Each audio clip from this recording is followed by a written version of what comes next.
Suatu malam pada tahun 2002, seorang pria berkebangsaan Inggris ditemukan tewas di apartemennya dengan 4 buah peluru bersarang di kepalanya. Polisi berusaha keras menyelesaikan kasus ini, tetapi seiring berjalannya waktu, penyelidikan menemui jalan buntu karena kurang adanya bukti. Tetapi ibunya tak ingin menyerah. Nalurinya sebagai seorang ibu membuatnya melakukan berbagai cara untuk melacak dan mengungkap siapa pelaku di balik penghilangan nyawa putranya. Tak ada seorang pun yang bisa menghalangi jalannya.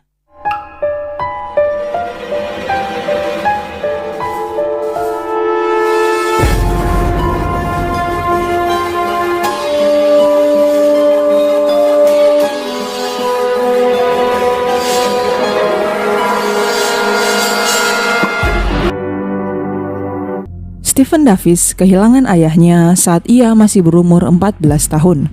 Sejak itu, ia tumbuh menjadi pria dewasa yang bertanggung jawab kepada ibu dan kedua saudari perempuannya menggantikan posisi ayahnya. Beberapa waktu kemudian, ibu Stephen, Margaret, memulai hubungan dengan seorang pria bernama Alan. Sejak itu, Stephen kembali merasakan kehadiran sosok seorang ayah.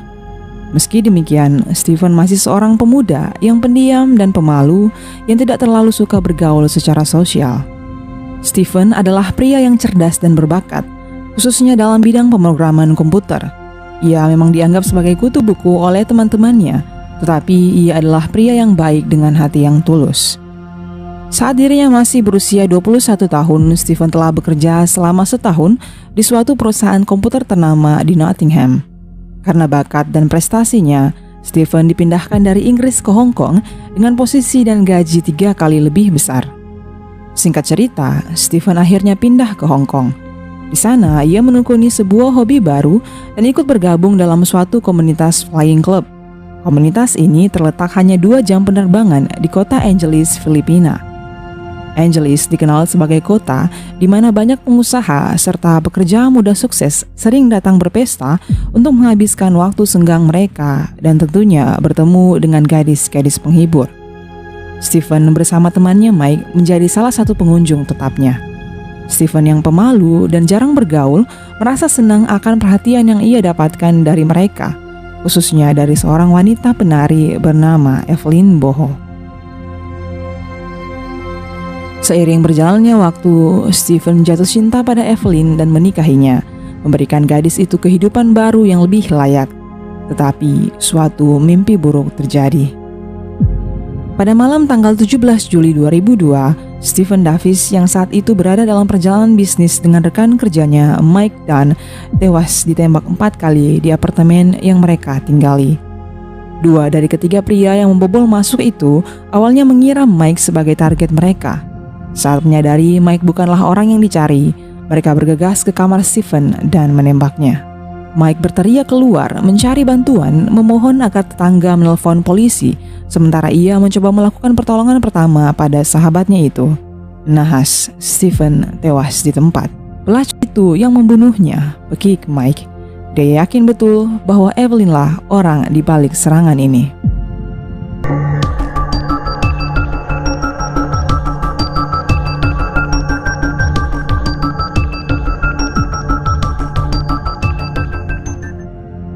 Evelyn Boho dilahirkan dan dibesarkan di Darussalam, sebuah pulau terpencil di Filipina yang hanya bisa dicapai dengan perahu. Tidak ada listrik atau air mengalir di sana. Keluarganya mengingat Evelyn sebagai anak yang pendiam dan selalu menolong kedua orang tuanya, juga menjaga kedua saudari perempuannya. Saat ayahnya jatuh sakit dalam waktu yang lama, Evelyn membantu perekonomian keluarganya dengan membuat tikar lalu dijual ke pasar. Saat dirinya masih berusia 10 tahun, tantenya bertanya kepada Evelyn apa cita-citanya. Evelyn dengan yakin menjawab, ia akan menjadi dewasa dan ingin menjadi seorang gadis bar agar bisa menikahi orang Amerika. Sama seperti Stephen, Evelyn meninggalkan rumah dan mencari pekerjaan untuk menghidupi keluarganya. Ia baru berusia 13 tahun ketika meninggalkan Pulau Darussalam dan pindah ke kota Angeles melalui 2 hari perjalanan yang melelahkan, menaiki perahu dan bus. Di sanalah banyak gadis muda pergi merantau mencari pekerjaan karena Angeles dikenal sebagai pusat kota hiburan Filipina. Banyak gadis berusia sekitar 12 hingga 15 tahun bekerja di sana dan berbohong tentang usia mereka dengan penghasilan 10 pounds per malam untuk menari di bar hingga 50 pounds per malam jika menemani para tamu. Ini kemudian menjadi lingkaran hitam bagi para gadis itu, di mana mereka mulai terjebak dan menjadi kecanduan narkoba untuk mengatasi depresi akan gaya hidup yang terus mereka jalani. Satu-satunya jalan keluar adalah sebuah harapan akan datangnya seorang pria kaya dan menyelamatkan mereka. Dan itu benar-benar terjadi pada Evelyn. Keduanya bertemu di suatu bar dan Stephen, pria pendiam nan lugu, langsung tergila-gila pada Evelyn. Stephen membayar pemilik bar sebesar 500 pound sterling untuk membebaskan Evelyn dari kontraknya sebagai wanita penghibur. Evelyn sangat senang. Ia berkata pada teman-temannya, pangerannya telah datang menjemputnya. Ia pria yang baik dan menarik, dan yang paling jelas bahwa ia memiliki banyak uang. Ketika Margaret ibunya mengetahui bahwa Stephen bertemu dengan Evelyn di bar, juga apa yang dikerjakan Evelyn sebelumnya, ia syok. Stephen mencoba menjelaskan kepada ibunya tentang kehidupan di kota itu. Ia meyakinkan ibunya, "Ibu, izinkan aku. Aku hanya ingin menyelamatkan satu wanita saja. Hanya itu saja dari kehidupan bar yang mengerikan ini. Hanya itu yang ingin aku lakukan." Saat berkunjung ke kediaman putranya di Hong Kong pada tahun 1997, itulah kali pertama Margaret bertemu dengan Evelyn. Ia baru berusia 17 tahun, 10 tahun lebih muda dari Stephen. Margaret memperhatikan Evelyn, ia pendiam juga sopan, tetapi Margaret merasakan ada sesuatu dalam diri Evelyn. Inilah mengapa awalnya ia berat menyetujui permintaan Stephen untuk menikahi Evelyn. Singkat cerita, Stephen dan Margaret lalu menikah dan mencatatkan pernikahan mereka di kantor pencatatan sipil yang dihadiri Margaret, ibu Stephen, dan ayah tirinya Alan. Dan yang paling mengejutkan dan tak sempat diduga adalah fakta bahwa Evelyn tak bisa membaca sumpah pernikahan karena ia tak pernah bersekolah. Namun demikian, pasangan itu tampak bahagia. Stephen bahkan mengajak Margaret dan Alan ikut bersama mereka dalam liburan bulan madu ke pulau tropis Puerto Galera. Disinilah Margaret mulai secara detail memperhatikan perilaku mengkhawatirkan dari menantu barunya. Kerap kali ketika Stephen mencoba menggenggam tangan Evelyn saat mereka berjalan bersama, Evelyn akan menepis tangan Stephen, bahkan mendorong suaminya menjauh. Menurut pengamatan Margaret, Stephen lah yang benar-benar jatuh cinta kepada Evelyn, tetapi wanita itu tidak menunjukkan tingkat kasih sayang yang sama dengan putranya. Setelah bulan madu selesai, Stephen dan Evelyn menetap di Hong Kong dan memulai beradaptasi dengan kehidupan pernikahan mereka. Pernikahan itu dikaruniai 2 orang anak, Jessica yang dilahirkan pada tahun 1999 dan Joshua yang lahir 2 tahun kemudian. Tak lama setelah kelahiran anak keduanya, keluarga ini pindah ke kota Angeles, Filipina. Kota di mana Evelyn hidup sebagai seorang wanita penari 4 tahun lalu.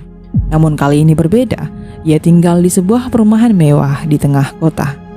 Sebagai teknisi komputer, Stephen berpenghasilan besar, sekitar 60.000 pound sterling setahun. Dan ia memberikan Evelyn uang bulanan sebesar 1.000 pounds. Ia mempekerjakan 1 orang asisten rumah tangga dan 1 orang pengasuh bagi kedua anaknya. Margaret, ibunya, berkata bahwa Evelyn tidak pernah mengerjakan pekerjaan rumah apapun. Ia hanya berbaring di tempat tidur sepanjang hari, dan ketika ia mengatakan hal itu kepada Stephen, Stephen berkata, "She doesn't have to, Mom. She is my princess." Stephen tidak hanya membiayai hidup Evelyn, ia juga rutin mengirimi uang kepada orang tua Evelyn di kampung setiap bulan. Dengan uang yang dikirimi Stephen, orang tua Evelyn bisa membeli sebuah perahu besar dan membangun satu-satunya rumah batu bata di desa mereka. Ia juga membayar semua biaya kunjungan orang tua Evelyn ke kota Angeles dan membiarkan mereka menginap hingga berminggu-minggu lamanya. Margaret dan Alan juga rutin mengunjungi Angeles setahun sekali. Dan ketika mereka berkunjung, Margaret memperhatikan bahwa Evelyn sering menyendiri dan berbicara berjam-jam dengan seseorang di telepon. Ia akan tertawa dan tidak menghiraukan kehadiran Margaret, ibu mertuanya, dan Alan. Sebelum kejadian penembakan di malam itu, Stephen kerap menceritakan prahara rumah tangganya dengan sang istri kepada Mike, rekan kerja sekaligus sahabatnya. Menurut Stephen, Evelyn berselingkuh dengan pria lain. Ia juga sering mencuri uang Stephen untuk membelikan kekasih barunya barang-barang, bahkan sebuah sepeda motor. Sementara itu, Kepolisian Filipina dinilai sangat lamban menangani kasus kematian Steven. Ibunya, Margaret, lantas menyewa seorang detektif swasta untuk memantau kediaman Evelyn 1 kali 24 jam. Yang kemudian ditemukan adalah dua pria secara teratur mengunjungi Evelyn. Mereka adalah Arnold Aldere, kekasih gelap Evelyn, dan seorang rekannya. Margaret lantas melaporkan hal itu kepada polisi yang langsung menyeret mereka berdua untuk diinterogasi. Dan benar, keduanya tak bisa mengelak lagi. Mereka adalah 2 dari 3 pelaku pembobolan yang menembak Steven di malam itu. Tapi siapa satunya lagi? Hingga saat 2 pria itu tertangkap, Evelyn masih bebas karena tak ada bukti untuk menangkapnya. Margaret tidak berhenti. Ia kembali mempekerjakan seorang detektif swasta untuk memantau Evelyn, latar belakangnya, rutinitas apa yang ia lakukan, bahkan keluarganya, hingga akhirnya semua terkuak. Evelyn bertemu dengan Arnold Aldere, seorang security yang bekerja pada sebuah perusahaan di kota Angeles. Keduanya mulai dekat dan saling menghubungi satu sama lain. Evelyn merasa sangat jatuh cinta kepada Arnold. Ia bahkan beberapa kali mencuri uang Steven dalam jumlah yang besar untuk membelikan Arnold barang-barang, bahkan sebuah sepeda motor. Suatu hari, Steven sang suami mulai menyadari uangnya yang kerap kali hilang dan tak ada satu orang pun yang jelas bisa ia curigai kecuali Evelyn istrinya. Steven lalu mengingatkan Evelyn dengan tegas, jika Evelyn tak mengembalikan uang itu, maka ia harus memilih. Ia harus bekerja atau berkuliah. Tetapi Evelyn menolak. Steven mengancam Evelyn jika ia tak mengembalikan uang tersebut atau tak bekerja bahkan tak mau berkuliah, maka ia akan menceraikan Evelyn. Evelyn jelas panik, takut, khawatir jika ia bercerai, maka ia akan kehilangan semua hak istimewa yang selama ini ia nikmati. Dan kemungkinan paling terburuknya, ia akan kembali bekerja di bar kumuh kota Angeles yang dulunya telah ia tinggalkan, atau bahkan kembali ke pulau terpencil dan hidup susah bersama keluarganya di desa. Akhirnya, Evelyn mendapatkan ide yang menurutnya paling brilian. Evelyn menghubungi Arnold, pacar security-nya, dan menyuruh Arnold mengajak salah satu temannya untuk melakukan sebuah misi untuk penghilangan nyawa Steven. Sementara Evelyn akan mengajak satu orang lagi, yaitu suami dari kakak kandungnya, iparnya bernama Robin, untuk membantu aksi mereka. Robin dalam interogasi mengaku bahwa ia diajak Evelyn tanpa tahu alasannya. Percaya dengan adik iparnya, ia hanya ikut ketika Evelyn menjemputnya dengan mobil di malam itu tanpa tahu apa yang akan mereka lakukan. Keempatnya kemudian pergi ke Manila bersama Arnold dan temannya, lalu memarkir mobil mereka di luar apartemen Steven. Evelyn lalu menyerahkan Arnold kunci apartemen Steven yang memang satunya diberikan padanya, dan ia menunggu di bawah di dalam mobil sementara ketiga pria itu melaksanakan misinya. Menurut pengakuannya, Robin mengungkapkan bahwa Arnold lah yang melepaskan 4 tembakan kepada Steven. Sebagai ganti dari pengakuannya, kakak ipar Evelyn itu dibebaskan dari segala dakwaan. Evelyn masih bebas karena tak ada bukti untuk menangkapnya. Ia berdalih bahwa pada malam di saat Steven terbunuh, ia sedang terlelap di rumah bersama kedua anaknya. Dan berkat pengakuan dari Robin dan kesaksian seorang tetangganya yang mematahkan alibinya bahwa ia melihat Evelyn pulang ke rumah pada dini hari di malam itu, polisi pun langsung menangkap Evelyn dan sidang atas tindak kejahatannya dimulai. Dalam persidangan, 14 orang memberikan kesaksian melawan Evelyn. Tidak ada satu orang pun yang memberikan kesaksian membelanya. Dan sambil menunggu keputusan hakim, Evelyn menghabiskan berminggu-minggu di penjara, ditinggalkan oleh keluarganya, dan hanya dikunjungi sekali oleh ayahnya. Pada November 2004, 2,5 tahun setelah putranya dibunuh, Margaret kembali ke Filipina untuk menghadiri sidang pemberian putusan atas Evelyn. Evelyn Bohol dinyatakan bersalah atas pembunuhan berencana. Ia dijatuhi hukuman penjara seumur hidup. Arnold dan rekan kerjanya juga dijatuhi hukuman yang sama. Mendengar putusan itu, Margaret menangis di pengadilan. Sambil menangis, ia mengatakan putusan itu tak akan pernah mengembalikan putranya yang sangat ia cintai. Dan fakta yang paling menyakitkan adalah menantunya yang melakukan hal itu terhadapnya. Margaret diberikan waktu 10 menit untuk berbicara empat mata dengan Evelyn sebelum Evelyn dibawa ke penjara. Tetapi Evelyn masih terus menyangkal segalanya. Margaret lalu memberikan foto Jessica dan Joshua, lalu ia pergi dari hadapan Evelyn.